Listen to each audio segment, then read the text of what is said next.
সত্য প্রচারে সোচ্চার। পাঁচবিবিতে কৃষ্ণপুর গ্রামে 2 দিনব্যাপী গ্রাম বাংলার ঐতিহ্যবাহী হাডুডু পাতা খেলা প্রতিযোগিতা অনুষ্ঠিত হয়েছে।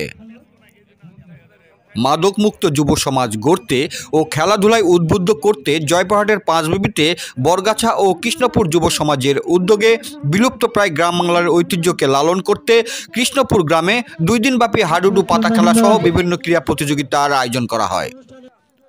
আজ রবিবার রাতে বালিঘাটা ইউনিয়নের কৃষ্ণপুর গ্রামের নতুনহাট প্রাঙ্গণে বিজয়ী খেলোয়াড়দের মাঝে পুরস্কার বিতরণ উপলক্ষে এক আলোচনা সভা অনুষ্ঠিত হয়। অনুষ্ঠানে সভাপতিত্ব করেন বরগাছা গ্রামের বিশিষ্ট সমাজসেবক মোহাম্মদ আইয়ুব হোসেন মণ্ডল, কৃষ্ণপুর গ্রামের বিশিষ্ট সমাজসেবক ও পল্লী চিকিৎসক আব্দুল মান্নানের সঞ্চালনায় ও পরিচালনায় উক্ত আলোচনা সভায় প্রধান অতিথির বক্তব্য রাখেন কারা নির্যাতিত নেতা বিএনপির দুঃসময়ের কাণ্ডারি জয়পুরহাট জেলা বিএনপির সাবেক সহ সভাপতি ও পাঁচবিবি উপজেলা বিএনপির সাবেক সভাপতি মোহাম্মদ আব্দুল গফুর মণ্ডল। প্রধান আলোচক হিসাবে বক্তব্য রাখেন থানা বিএনপির সাবেক দপ্তর সম্পাদক প্রভাষক সাইদুর রহমান। আরও বিশেষ অতিথির বক্তব্য রাখেন কারা নির্যাতিত ছাত্রনেতা তারুণ্যের অহংকার জেলা ছাত্রদলের সাবেক সাংগঠনিক সম্পাদক শামীম হোসেন মণ্ডল, থানা বিএনপির সাবেক যুগ্ম সাধারণ সম্পাদক অধ্যক্ষ নওশাদ আলী, বিশিষ্ট সমাজসেবক খালিদ হাসান বাচ্চু ও বিনগর উচ্চ বিদ্যালয়ের সহকারী শিক্ষক স্বপন মাস্টার প্রমুখ। আরও উপস্থিত ছিলেন পৌর যুবদলের সহসভাপতি হারুনুর রশিদ সজল ও বিশিষ্ট ব্যবসায়ী আসাদুজ্জামান লিটন সহ আরও অনেকেই। পরে বিজয়ী খেলোয়াড়দের মাঝে পুরস্কার বিতরণ করেন অতিথিবৃন্দ। শেষে দ্বিতীয় পর্বে মনোজ্ঞ সাংস্কৃতিক অনুষ্ঠানে সঙ্গীত ও নৃত্য পরিবেশন করেন স্থানীয় শিল্পীবৃন্দ। জয়পুরহাট থেকে জেলা প্রতিনিধি মোহাম্মদ দবিরুল ইসলামের report, DD channel news desk. এই সরকারকে হটানোর জন্য অনেক তারেক রহমানের নেতৃত্বে আমরা বাংলাদেশে বহু আন্দোলন করেছি। সেই আন্দোলনে বহু মামলা খেয়েছি, হয়রান হয়েছি, ক্ষতিগ্রস্ত হয়েছি, গুম হয়েছি। এই জয়পুরহাটের মধ্যে আমি আর শামীম ভাই মামলা খেয়েছি।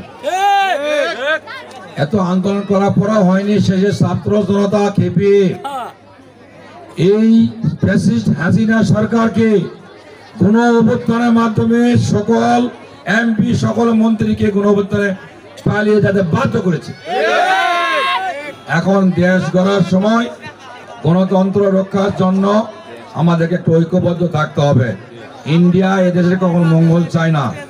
সেই ক্ষেত্রে তারা এখন আমাদের সঙ্গে ষড়যন্ত্র করছে গণতন্ত্র নস্যাৎ করার জন্য। আগামী জাতীয় নির্বাচন না হওয়া পর্যন্ত ঐক্যবদ্ধ থেকে আমাদেরকে জাতীয় নির্বাচন উপহার দিতে হবে। আপনারা জানেন ইতিমধ্যে অন্তর্বর্তী সরকার একটি রোডম্যাপ ঘোষণা করেছে মৌখিক। আগামী জাতীয় নির্বাচন 2025 সালে শেষের দিকে হওয়ার সম্ভাব্য ডেট দিয়েছে। আমি আপনাদের বিনীতভাবে অনুরোধ জানাবো আপনারা সেই জাতীয় নির্বাচনে ধানের শীষের প্রার্থীকে ভোট দিয়ে জয়পুরহাট 1 আসনকে আপনারা সংসদে যাওয়ার জন্য উপহার দিবেন। প্রিয় এলাকাবাসী, আরেকটি কথা বলতে চাই, আগামী দিনে আমাদের প্রভাষক সাইদুর রহমান ভাই বিগত দিনে ধানের শীষের প্রার্থী ছিলেন। ইনশাআল্লাহ যদি উনি বেঁচে থাকে আগামী দিনেও প্রার্থী থাকবে। আপনারা তাকে বালিঘাটা ইউনিয়ন পরিষদের বিপুল ভোটে চেয়ারম্যান নির্বাচিত করবেন এই আশা আহ্বান রেখে এবং আপনাদের দীর্ঘায়ু সুস্বাস্থ্য কামনা করে আমি আমার বক্তব্য এখানে শেষ করলাম।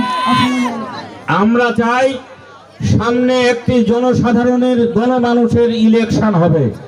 সেই ইলেকশনে সকলেই যেন অংশগ্রহণ করতে পারে, সবাই যেন নির্ভয়ে ভোট দিতে পারে এবং সত্যিকার জনগণ যেন তাদের প্রতিনিধি নির্বাচন করে সরকার গঠন করতে পারে, যেটি হবে জনগণের সরকার। যার জন্য গত 16.5 বছর ধরে বিএনপির নেত্রী বেগম খালেদা জিয়াকে শুধু হত্যা করে নাই, তিলে তিলে তাকে হত্যা করার চেষ্টা করা হয়েছে। তার পুত্র বাংলাদেশ জাতীয়তাবাদী দলের ভারপ্রাপ্ত চেয়ারম্যান তারেক রহমানকেও বিভিন্ন প্রকার সাজা দিয়ে তার নামে বদনাম এবং কুৎসা রটিয়ে যাকে বাংলাদেশে আসতে দেওয়া হয়নি শুধুমাত্র এই জনগণের গণভোটে নির্বাচিত একটি সরকার প্রতিষ্ঠার জন্য। আমরা তাদের সেই আশা এবং জনগণের সেই প্রত্যাশা পূরণের আহ্বান জানিয়ে সবাইকে সতর্ক থাকার আহ্বান জানিয়ে আমি আমার বক্তব্য শেষ করছি। বিগত 16 বছরে আমরা বিভিন্নভাবে আপনাদের কাছে আসতে চেয়েছি, আমাদের আইব ভাই কিংবা আমাদের খালেদ হোসেন বাচ্চু ভাই সহ আমাদের সবি চাচা ছোট ভাই এনামুল সহ জাহাঙ্গীর তারা আছে। কিন্তু দুঃখের বিষয় বিগত সরকারের নেতৃবৃন্দ এমনকি এই ওয়ার্ডের কর্মীরা বাধা দিয়েছে যে বিএনপির কোনো নেতার নাম থাকলে সেখানে কোনো অনুষ্ঠান হবে না।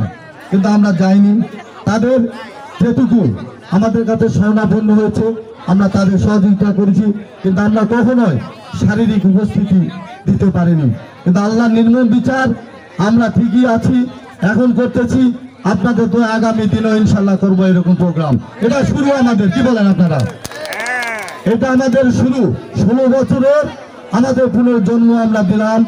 আপনাদের এই এলাকার মানুষদেরকে আমি আশ্বস্ত করতে চাই, আমার বাচ্চা ভাই একটি কথা বলে গেছে, তরুণ সমাজের উদ্দেশ্যে বলবো, আমরা শিক্ষকতা করি, রাজনীতি করি, আপনাদের সঙ্গে চলাফেরা করার চেষ্টা করি। আমি শিক্ষক হিসাবে অনুরোধ করব, এলাকা বড় ভাই হিসাবে অনুরোধ করব, একজন জাতীয়তাবাদী দলের কর্মী হিসাবে এই এলাকার অনেককে আমি চিনি, অনেক বুদ্ধিমান ছেলেরা হয়েছে।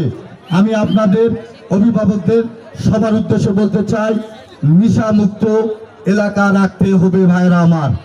নেশাকে বর্জন করতে হবে। আপনি যত প্রভাবশালী হন না কেন, যে নেশা করে সমাজের কোনো দাম নাই, সমাজের কোনো সম্মান নাই, আপনি কোনো জায়গাতে স্থান পাবেন না। আপনি একজন নেশাখোর হিসাবে আপনি নিগৃহীত হবেন। তাই আমি যুব সমাজকে উদাত্ত আহ্বান জানাবো, এ বিষয়ে আপনার সতর্ক থাকবেন।